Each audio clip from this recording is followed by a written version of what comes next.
très bon départ de Tom Villa. Là. Oh là là, Étienne Moustache à la corde.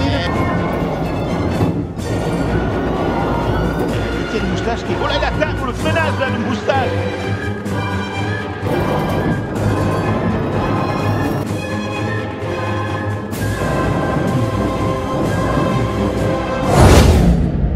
J'ai fait la dernière course du dernier week-end du dernier trophée Andros. Et on va être très honnête, ça a été très chaud. Non, il y va. Je pourrais faire comme Drive to Survive en mode ouais, le dernier trophée Andros, ça a été tendu, on va être...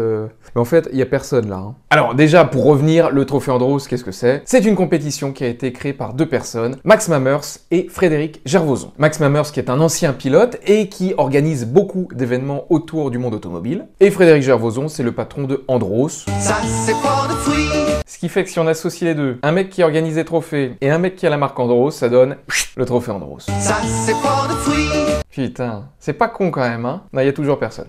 Le trophée Andros a été créé pour réunir tous les pilotes du monde entier à une période où il se passait pas grand chose, il n'y avait pas énormément de compétitions automobiles. Décembre, janvier, février, la saison de Formule 1 est finie et n'a pas encore repris. Il n'y a pas de Porsche Cup, de GT Cup, et du coup l'idée c'est de se dire, bah, vu qu'il se passe pas grand chose, les pilotes l'hiver ils s'ennuient, tiens, si on allait les emmener à la montagne pour qu'ils conduisent sur de la glace. D'accord, faisons comme ça. Et c'est comme ça, en gros, qu'est né le trophée Andros. Ça, c'est fort de fruits. Et donc, effectivement, au bout de 35 ans, bah, c'était la dernière édition, puisque Max Mamers et Frédéric Gervoson se sont dit, à très juste titre, bah, il y a du réchauffement climatique, donc, bah, il y a moins de neige, donc il y a moins de glace. Parce que la neige, elle est trop molle pour moi. Donc, ils ont décidé qu'on faisait une dernière édition, 35 ans, après on arrête. Un gâteau, les bougies, merci, au revoir. Et arrêtez de poser des questions, achetez, c'est tout. Et vous serez content. Et donc moi j'ai été convié pour participer à l'Andros Battle. Alors l'Andros Battle, qu'est-ce que c'est? Tous les pros sont en catégorie Elite ou Elite Pro, c'est-à-dire qu'ils sont sur des voitures 4 roues motrices et directrices. Et à côté de ça, ils ont créé une petite compétition sur d'autres voitures qui sont des 2 roues motrices propulsion. Donc là, il y a tout sur les roues arrière, donc là, faut pas se chier. Et au lieu de mettre de vrais pilotes, ils ont décidé d'inviter des gens venus d'horizons totalement différents, des créateurs de contenu de YouTube, de Twitch, d'Instagram, des danseurs, des humoristes, des comédiens, des chanteurs. Quelle drôle d'idée. Tous ces gens-là ensemble, qui sont pas forcément des pilotes pros, mais qui sont quand même des amateurs de voitures. Et le principe de l'Andros Battle, c'est que les 2 premiers de chaque week-end étaient finalistes pour la super grande finale à Superbès. Moi, j'ai fait le premier week-end à Val Thorens début décembre. Bon, je vais être très honnête, j'ai gagné.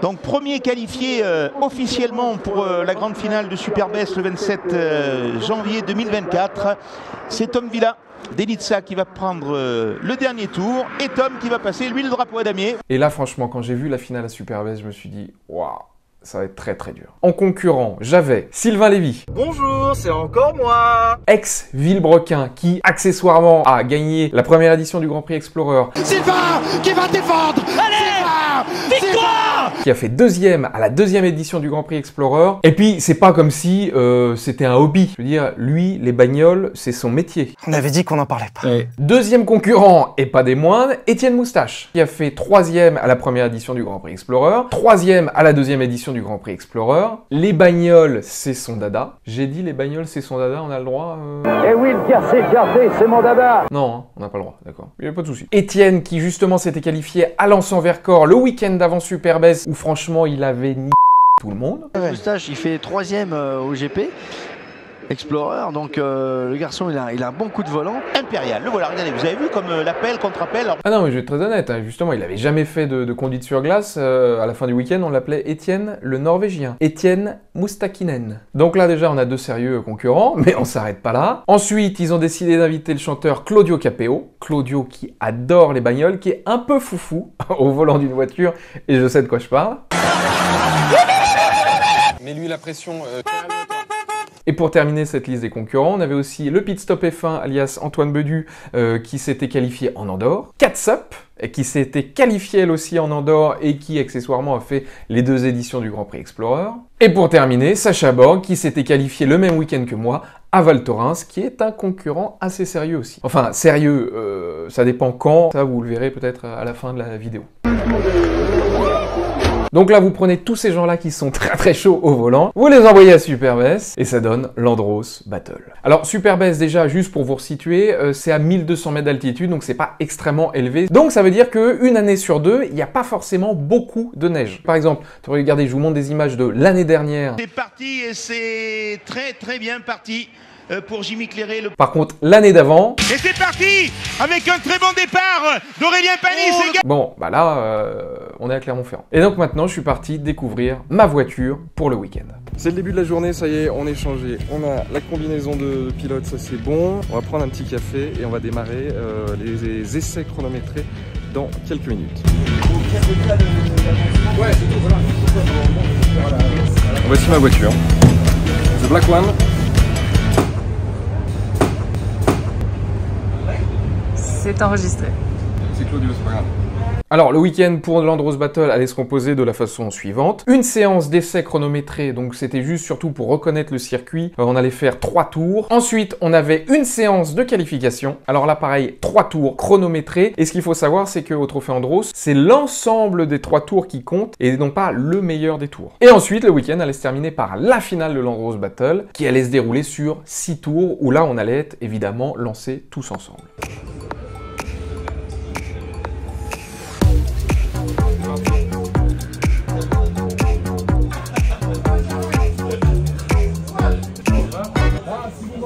Donc là on part pour la première séance d'essai chronométré.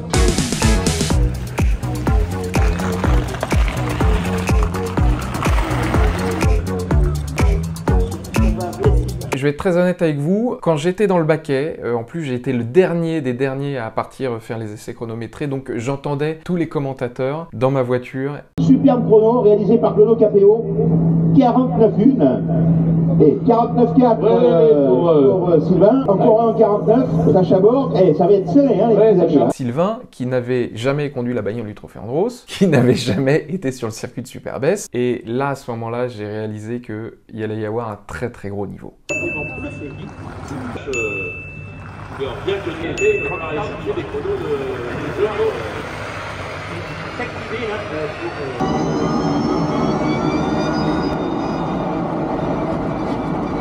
Et en gros, ce qu'il faut savoir, c'est que en vrai, il n'y avait pas d'enjeu à part juste de découvrir la piste. Et en même temps, moi, je me suis dit, bon, faut y aller tout de suite.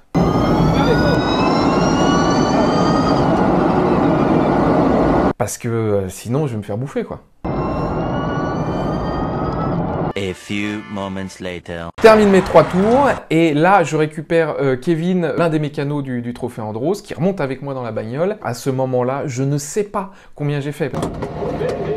Merci chauffeur. Alors, j'ai pas accroché l'avant? T'es plus rapide. C'est vrai? Ouais. De tous? Ouais. J'ai vu combien? 47 et quelques. Allez. Donc là, dans ma tête, je me dis, c'est cool.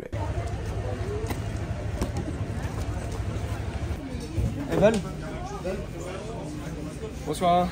Allez, bah, moi je vous dis que le dernier tour vous avez fait 47-2. 47-2? 47-2. Vous finissez donc premier. Ça va énerver les gens. Mais énerver. pour le moment, ce ne sont que les essais chrono. Je pense que personne n'est rentré dedans. Je suis le seul à essayer d'avoir poussé un peu plus. Et là, je vois mon pauvre Étienne Moustache qui est un peu dépité. Ah ouais? Sur le dos? Non, j'ai pas de grip, j'ai rien du tout, j'ai aucun feeling. Je suis à l'arrêt, mec, dans tous les virages, là, je fais allez. Ah bon? Ouais. Donc à l'issue des essais chronométrés, je fais 1, deuxième Sylvain Lévy, troisième le pit stop F1, quatrième Sacha Borg, cinquième Claudio Capéo, sixième Étienne Moustache et septième Catsup. Et Étienne, il est perdu parce que là, à ce moment-là, il n'a pas du tout les repères qu'il pouvait avoir sur d'autres voitures, comme par exemple sur la Formule 4 du Grand Prix Explorer. J'ai tout donné aussi, hein.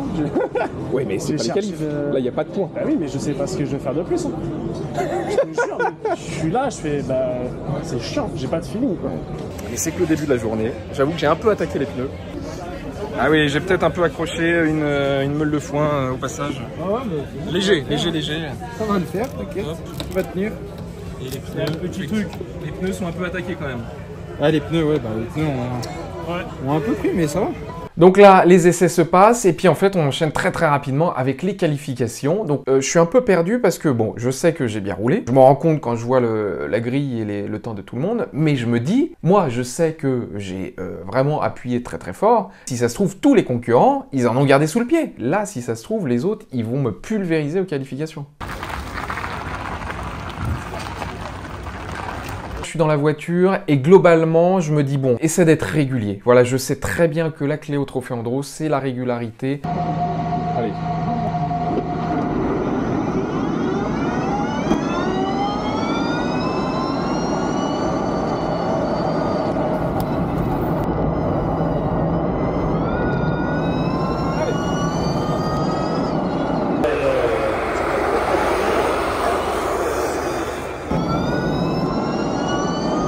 A few moments later.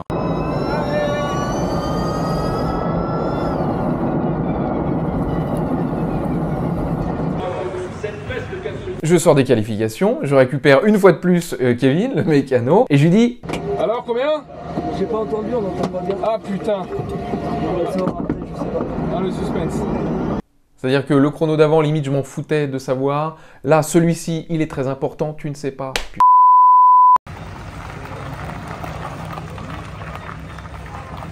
Bon, petit débrief, donc là on a terminé les qualifications, P2, je fais P2, je fais deuxième meilleur temps, le premier c'est la bleue, Antoine Bédu, le canal, bravo à lui, derrière il y a Estienne Moustache qui était dans les choux aux essais chrono, et là il nous a fait une remontada qui part P3, P4 Sylvain Lévy, et ensuite Claudio Capéo, Sacha Borg et Katsop. Et là je suis un peu déçu et très content en même temps. Un peu déçu parce que évidemment que deuxième, j'ai pas envie d'avoir cette position. Tu vois, le but, on fait de la compétition automobile, on a envie de finir premier, ça y a pas de débat là-dessus. Et en même temps content parce que du coup, je réalise que tous les autres, en fait, bah, ils étaient déjà bien à fond aux essais chrono, mais finalement, il y en a pas vraiment un qui est passé littéralement au-dessus. Donc globalement, le groupe est assez homogène. Et surtout, je vais partir sur la première ligne de départ, donc ça veut dire que globalement, on va se retrouver rapidement de côte à côte avec le pit stop F1 qui a fini premier. Et peut-être qu'il y a moyen de le doubler au premier ou au deuxième virage. Il y va! Et il y va! Bon, là on fait une petite pause. Vu que c'était la dernière des dernières du dernier week-end du Trophée Andros, ils ont convié tous les pilotes sur la piste pour saluer le public. Bonjour, allez, je te passe le micro. Tomila, comment vas-tu? Ça va très bien. Et comment ça va, Superbest? Et c'était assez fou de se retrouver là, au milieu des autres pilotes. Ça va ou quoi? Et là, tu te retrouves au milieu de gens comme Sébastien Loeb. Extraordinaire, c'était le clap de fin. Ça fait un petit truc quand même. Hein. Bon, moi j'avais effectivement la chance incroyable d'être du côté des pilotes ce week-end-là, mais en vrai j'aurais très bien pu être sur la butte en face et regarder la dernière du dernier Trophée Andros. Antoine,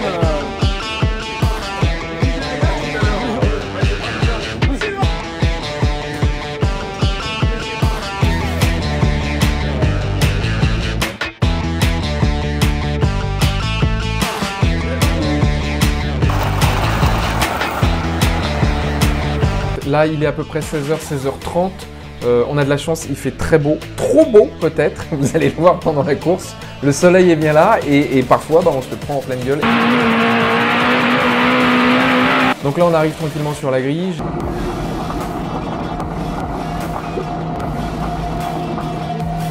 J'ai le pit stop F1 sur ma droite. Sur ma droite, derrière, en troisième position, j'ai Estienne Moustache. Et je sais que vraiment Estienne va falloir que je fasse gaffe. Il va falloir que je ferme la porte très vite parce que lui, un trou de souris, il va essayer de s'engouffrer, c'est sûr et certain. Derrière moi, en quatrième position, j'ai Sylvain Lévy qui, on le sait, est déjà un très bon pilote, mais en plus peut vraiment se faufiler très rapidement et on l'a vu à la première édition du Grand Prix Explorer. Et en embuscade, Claudio Capéo, Sacha Borg, Katsop qui peuvent aussi jouer la course à tout moment.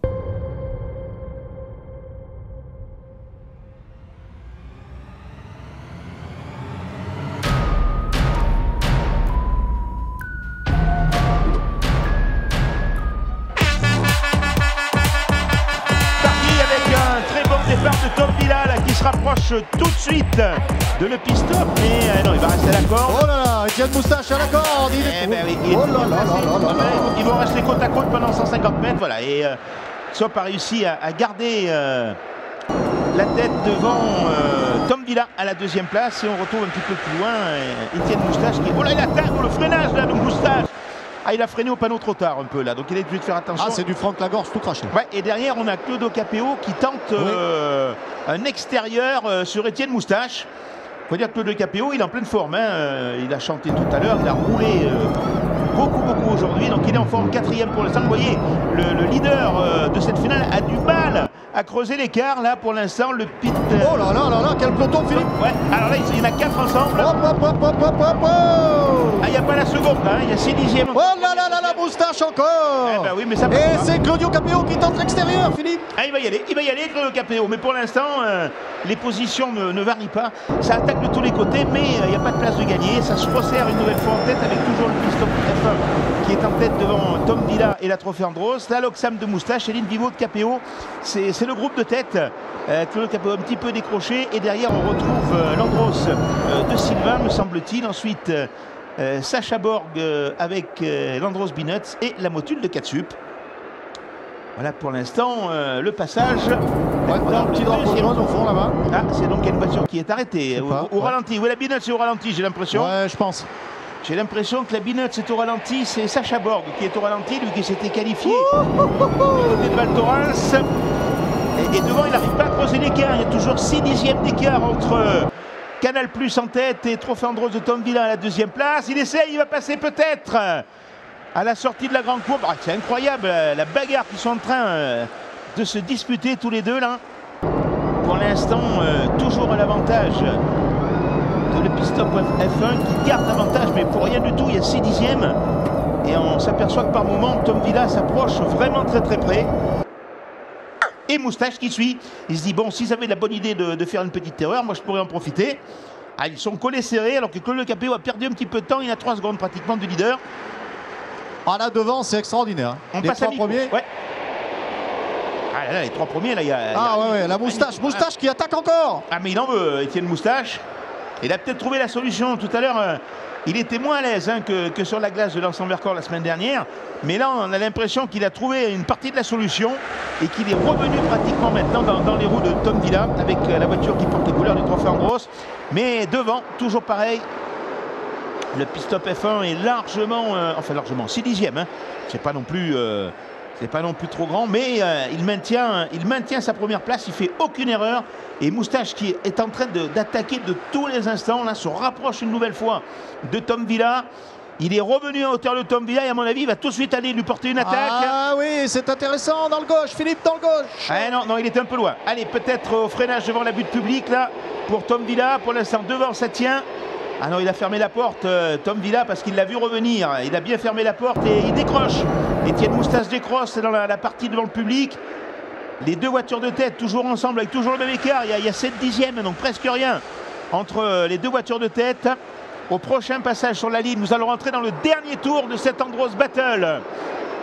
Et pour l'instant, c'est toujours le pit-stop F1 qui est en tête devant Tom Villa. Est-ce que ça va rester comme ça jusqu'au bout? Parce qu'il y a très peu d'écart. Et toujours Étienne Moustache qui est à 1 seconde et demie derrière, qui espère pouvoir revenir dans les derniers tours. Ah ben dis-moi, il n'y aura eu aucune erreur pour les autres. Ah non, c'est très homogène devant. Hein. Allez, dernier tour. Dernier tour. Toujours le pit-stop F1. Tom Villa 2e. Étienne Moustache 3e. Capéo 4e. Ensuite, on retrouve la motule de Katsup un petit peu plus loin. L'Andros Binuts de Sacha Borg. Mais pour l'instant, devant, rien n'est joué. Il reste pratiquement un tour. Allez, un peu plus d'un demi-tour maintenant. Mais tout peut arriver. La moindre erreur va se payer cash. Toujours à l'avantage de pit-stop F1. Il va y aller, je crois. Il va y aller la chercher, cette victoire. Alors, est-ce qu'on va avoir une attaque de Tom Villa dans les 2 derniers virages? Ah, il revient en hauteur, là. Peut-être à l'entrée du dernier virage avant la ligne d'arrivée. Voilà, c'est maintenant. Il y va, mais ça va pas passer. Jusqu'au bout. Ah ben dis-moi, c'est la première fois, je crois qu'on a aussi peu d'écart entre les concurrents. Donc le pit-stop F1 remporte cette Andros Battle. Deuxième place pour Tom Villa et troisième place pour Étienne Moustache. Voilà le podium. À chaud. À chaud, la course vient de se terminer, je crois que ça se voit à l'état des voitures. Alors, il y a un truc, on ne voit pas de loin, regardez la gueule des pare-brises, on ne voit rien. Et en vrai, c'était plus ça à se prendre des flaques de boue. Voilà, donc je finis deuxième de ce dernier trophée Andros de cette finale. Je suis dégoûté et très heureux. Le premier, c'est Antoine qui est juste là-bas. Et Antoine a été très très bon, vraiment. Il n'a rien lâché, il n'a pas fait d'erreur, etc. Donc voilà, un peu deg et très heureux de finir deuxième derrière lui. Il a été très fort. Elle est là, elle est un peu crottée. Mais là, elle a bien tenu le choc. Putain. Et en gros, pour que vous vous rendiez compte... Alors attendez, je vais ouvrir la portière. Pour que vous vous rendiez compte, en gros, voilà la vue qu'on a. Qui est pas grande, hein. Et en plus, quand tu te prends de la terre, voilà.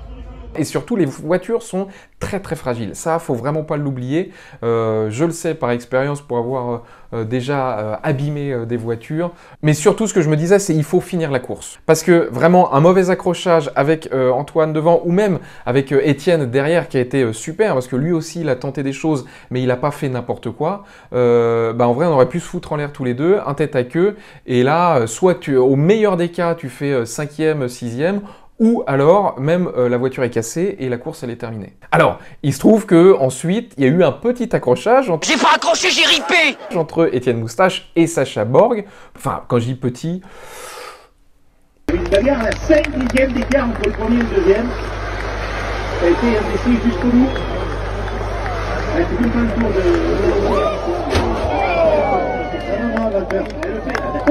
En fait, ce qui s'est passé, c'est que Étienne, lui, avait fini la course, évidemment. Donc, du coup, pour amuser le public, il faisait les 360. Et il y a Sacha qui n'avait pas compris que la course était terminée. Il s'est dit « Oh putain, Étienne, il s'est vautré dans un virage, c'est le moment de passer !» Sauf que, ben non, en fait, la course était bel et bien terminée. Et... Bon, par contre, voilà, les coupables sont Sacha Borg. Et alors, attendez, je vais vous montrer Monsieur Moustache. Voilà. Si on est honnête, c'est chiant parce que c'est des voitures cassées. Après, en vrai, la course était terminée. Il n'y a pas eu de blessés. Donc c'est ça le plus important aussi, quoi. Et puis arrive le moment du podium. Évidemment, le podium où on va récupérer la coupe, la casquette. Et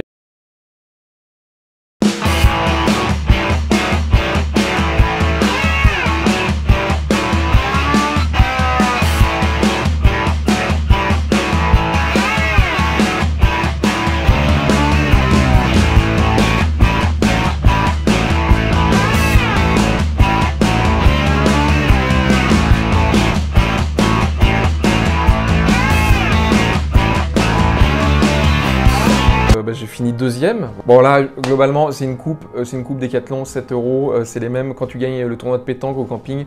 Mais symboliquement, ça, c'est fait. Bravo à tous les copains, les concurrents qui ont fait une bataille et un show mortel. Merci Max Mamers, merci Frédéric Gervoson. Merci à tous ceux qui nous ont permis de participer à ce trophée Andros. Et moi, je vous dis tout simplement, à très bientôt.